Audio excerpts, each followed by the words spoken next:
Hello bakers, today we're going to be talking about Unreal, Nanite and static meshes. I'll show you how to enable Nanite, how to import assets, what are the differences between the two types of assets, and the current version that we are going to be using of Unreal is going to be 5.4. In simple terms, Nanite is a geometry system inside Unreal. It allows for artists to use highly detailed 3D assets without creating low polys as the traditional workflow.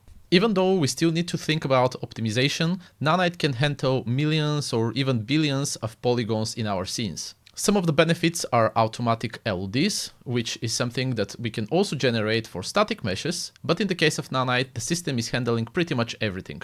But I think the main thing and the main reason why Nanites are interesting is of course the higher fidelity that we can get as artists in our scenes. How to enable Nanite? We need to go into our edit and project settings. From our project settings, we are going to go into rendering. And from rendering, we can scroll down a little bit and we need to find a section that says Nanite. First of all, we need to have this enabled.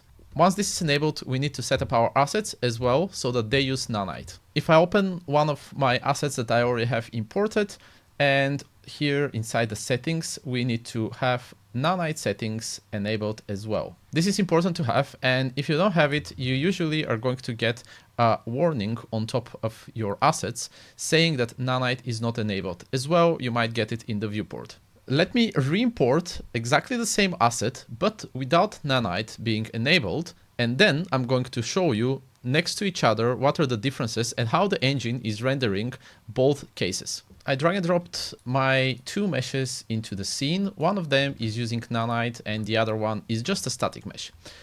On first look, you can see that they're pretty similar. There's not really much of a difference. And this is because both meshes are exactly the same. There are no differences in terms of triangle count. But the way that the engine is rendering them is very, very different. In this case, I was able to import exactly the same mesh, but not being a Nanite, just because it's not a very heavy one. And don't get me wrong, it's still above 600,000 triangles. But if you try to import a very heavy mesh, like a couple of million of triangles, you will struggle unless you import it directly as a Nanite.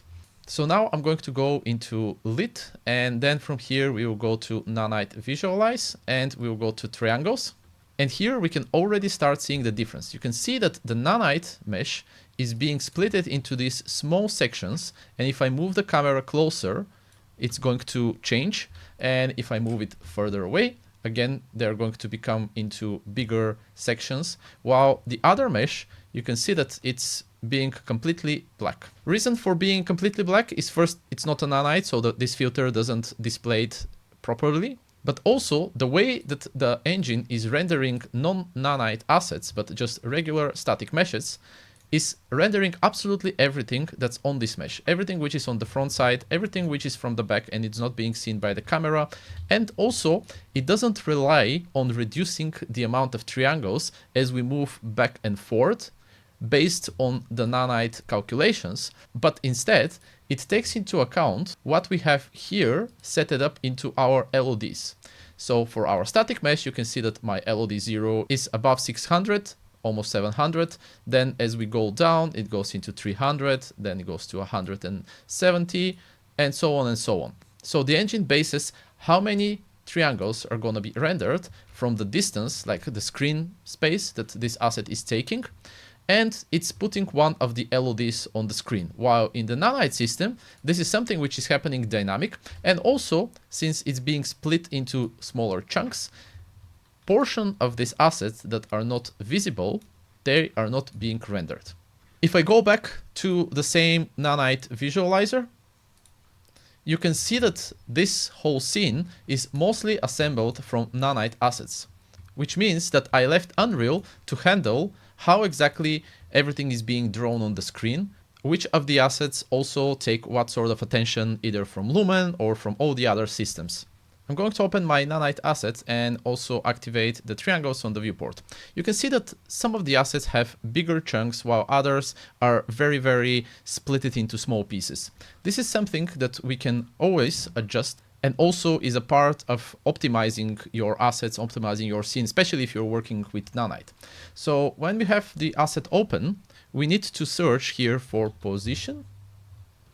And what we are interested is this position, precision. At the moment it's on auto, but we can also adjust it manually of what exactly is going to be the size. The logic behind it, how it works, is if you have higher precision, it's going to be more expensive to render because Unreal is going to try to get all the fidelity into the asset. And of course, if you have like a lower precision, it's something that Unreal is going to struggle less and less, and you're going to have a better performance. As a conclusion, in today's video, I would say that Nanite and also the regular static mesh workflows are both usable options depending on what exactly you want to do and what exactly you want to achieve in your scene. If you're working for mobile platforms, of course, we are still going to use the static meshes. Nanite is still something which is not really usable on mobile platforms. But if you're working for PC or console or creating highly detailed scenes for cinematics, Nanite is going to be a great option. Thank you for joining me in today's video. Subscribe and follow so that you don't miss my new tutorials.